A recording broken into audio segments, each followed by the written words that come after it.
So if we have this infallibility, inerrancy, belief in the work of God, there's no errors into the Bible, and that not a single jot or tittle or the iota or the dot will pass away before heaven and earth, and that's the inspiration that God has declared into his word, then why do we have so many variations in the English language of what the Bible says, right? We have the New King James Version, we have the ESV version, we have about any combination of American alphabetical letters to create a version of the Bible, right? And so they all say something different. That seems like a lot of different strokes of the pen. That seems like a lot of different letters of the alphabet telling us what it is that God has declared to us.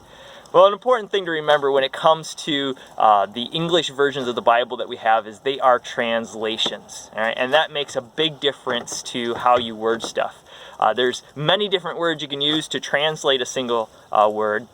And the reason for that, and one of the hardships with translations, right, is there's not always this perfect balance between what two words mean. So one word in one language carries some of the nuance of what one word has, but it has added things it also can mean. Or the reverse, it kind of has some things that correspond to another language, but it's missing some things.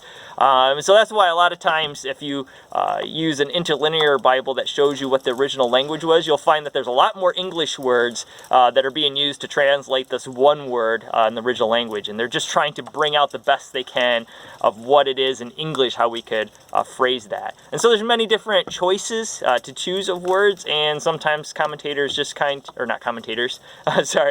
translators kind of figure out what best would communicate with the style that they're writing their translation in.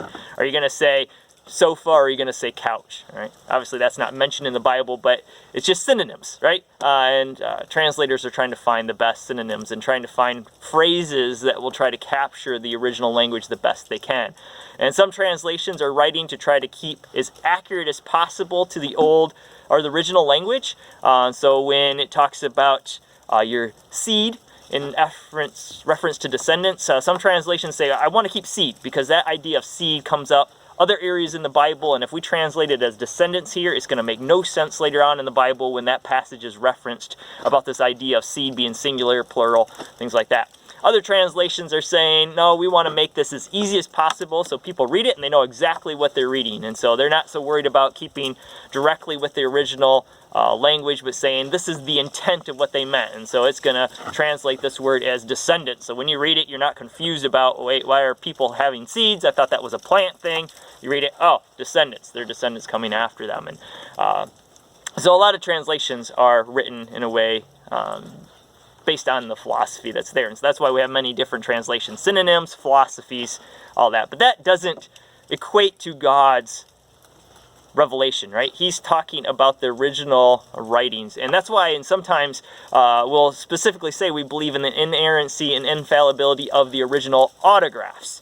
And that leads into our next video. What about even these old manuscripts written in the original language that we find the little footnotes in that says some manuscripts say this? So we'll talk about that in our next video. So more could be said on this topic, but for now, let's leave it at that.